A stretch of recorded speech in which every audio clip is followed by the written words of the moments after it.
का व्रत श्रेष्ठ है। इस व्रत की विधि इस प्रकार है। सुबह उठकर स्नान करके स्वस्थ वस्त्र धारण करें, शांतचित्त होकर परमात्मा को याद करें। भोजन एक समय करना चाहिए। भोजन फलाहार तथा सूर्य के प्रकाश रहते ही कर लेना चाहिए। यदि निराहार रहने पर सूर्य छिप जाए, दूसरे दिन सूर्य उदय हो जाने पर अर्घ्य देने के बाद भोजन करें। व्रत के अंत में व्रत कथा सुननी चाहिए। व्रत के दिन नमकीन तेल युक्त भोजन ना करें। इस व्रत के करने से मान सम्मान बढ़ता है, शत्रुओं का नाश होता है, आंख की पीड़ाएं अन्य सभी दूर होती है। आइए अब हम करते हैं रविवार की संपूर्ण कथा। एक बुढ़िया थी, उसका नियम था प्रति रविवार को सवेरे ही स्नान आदि कर घर को गोबर से लीपकर फिर भोजन तैयार कर भगवान को भोग लगाकर स्वयं भोजन करती थी। ऐसा व्रत करने से उसका घर अनेक प्रकार के धन दाने से पूर्ण था। श्री हरि की कृपा से घर में किसी प्रकार का विघ्न या दुख नहीं था। सब प्रकार से घर में आनंद रहता था। इस तरह कुछ दिन बीत जाने पर उसकी एक पड़ोसन, जिसकी गाय का गोबर वह बुढ़िया लाया करती थी, विचार करने लगी कि बुढ़िया हमेशा मेरी गाय का गोबर ले जाती है, इसलिए अपनी गाय को घर के भीतर बांधने लगी।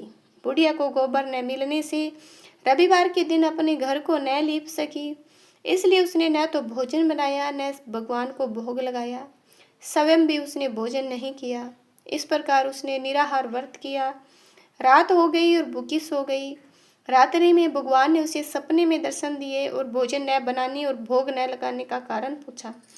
बुढ़िया ने गोबर न मिलने का कारण सुनाया। तब बुढ़िया ने भगवान से कहा कि माता, हम तुमको ऐसी गाय देते हैं जिससे सभी इच्छाएं पूर्ण होती है, क्योंकि तुम हमेशा रविवार को गाय के गोबर से घर लीपकर भोजन बनाकर मेरा भोग लगाकर खुद भोजन करती हो। इससे मैं खुश होकर तुमको वरदान देता हूँ। निर्धन को धन और बांझ स्त्रियों को पुत्र देकर दुखों को दूर करता हूँ। अंत समय में मोक्ष देता हूँ। सपने में ऐसा वरदान देकर भगवान तो अंतर्ध्यान हो गए। जब बुढ़िया माई की आंखें खुली तो देखती है कि आंगन में एक अति सुंदर गाय और बछड़ा खड़े हैं। उसने उन्हें वहीं पर बांध दिया, वहीं खाने को चारा डाल दिया। जब उसकी पड़ोसन ने बुढ़िया के घर के बाहर एक अति सुंदर गाय और बछड़े को देखा तो द्वेष के कारण उसका हृदय जल उठा और देखा कि गाय ने सोने का गोबर दिया है। वह उस गाय को गोबर ले गई, अपनी गाय का गोबर उसकी जगह पर रख गई। वह नित्य प्रति ऐसा करती रही। सीधी सादी बुढ़िया को उसकी खबर नहीं होने दी। तब सवर व्यापी ईश्वर ने सोचा कि जलाक पड़ोसन के कर्म से बुढ़िया माई ठगी जा रही है, तो ईश्वर ने संध्या के समय अपनी माया से बड़े जोर की आंधी चला दी। बुढ़िया ने अंधेरी के भय से अपनी गाय को घर के भीतर बांध लिया। प्रातःकाल जब बुढ़िया ने देखा कि गाय ने सोने का गोबर दिया है, उसके आश्चर्य की सीमा न रही और वह प्रतिदिन गाय को घर के भीतर बांधने लगी। उधर पड़ोसन ने देखा कि बुढ़िया माई गाय को घर के भीतर बांधने लगी। उसके सोने का गोबर उठाने का दाव नहीं चला तो वह ईर्ष्या से जल उठी। कुछ उपाय न देख पड़ोसन ने उस देश के राजा की सभा में जाकर कहा, महाराज, मेरे पड़ोस में एक बुढ़िया के पास ऐसी गाय हैं जो आप जैसे राजाओं के ही योग्य है। वह नित्य सोने का गोबर देती है। आप उस सोने से प्रजा का पालन करिए। वह बुढ़िया इतने सोने का क्या करेगी? राजा ने यह बात सुन अपने दूतों को बुढ़िया के घर से गाय लाने की आज्ञा दी। बुढ़िया सुबह ईश्वर का भोग लगा भोजन ग्रहण करने ही जा रही थी कि राजा के कर्मचारी गाय खोल कर ले गए। बुढ़िया काफी रोई चिल्लाई, किंतु कर्मचारियों के सामने कोई क्या कहता। उस दिन बुढ़िया गाय के वियोग में भोजन न कर सकी। रात भर रो रो कर ईश्वर से गाय को पुनः पाने के लिए प्रार्थना करती रही। उधर गाय को देखकर बहुत प्रसन्न हुआ राजा, लेकिन सुबह जैसे ही वह उठा सारा महल गोबर से भरा दिखाई दिया। राजा यह देखकर घबरा गया कि भगवान ने रात्रि में राजा को सपने में कहा कि हे राजा, गाय को बुढ़िया माई को लौटाने में तेरा भला है। इसके रविवार के व्रत से प्रसन्न होकर मैंने उसे गाय दी थी।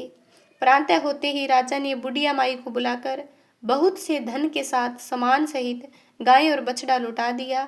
उसकी दुष्ट पड़ोसन को बुलाकर उचित दंड दिया। इतना करने के बाद राजा के महल से गंदगी दूर हुई। उसी दिन से राजा ने नगरवासियों को आदेश दिया कि राज्य की तथा अपनी समस्त मनोकामनाओं की पूर्ति के लिए रविवार का व्रत करो। व्रत करने से नगर के लोग सुखी जीवन व्यतीत करने लगे। कोई भी बीमारी तथा प्राकृतिक का प्रकोप उस नगर पर नहीं होता। सारी प्रजा सुख से रहने लगी। इसी प्रकार से हमारे रविवार की व्रत कथा संपूर्ण होती है। अब हम करेंगे आरती। आप भी हमारे साथ कीजिए। कहू लगी आरती दास करेंगे, सकल जगत जाके ज्योत विराजे। सात समुंदर जाके चरणन बसे, कहाँ बयो जल कुंबरे हो राम। कोटि भानु जाके नख की शोभा, कहाँ बयो मंदिर दीप दरे हो राम। 12-18 रामा बलि जाके, कहाँ बयो सिर पुष्पर दरे हो राम। 56 भोग जाके नृत्य प्रति लागे, कहाँ बयो नवेद धरे हो राम। अमित कोटि जाके बाजा बाजे, कहाँ बयो जनकार करे हो राम।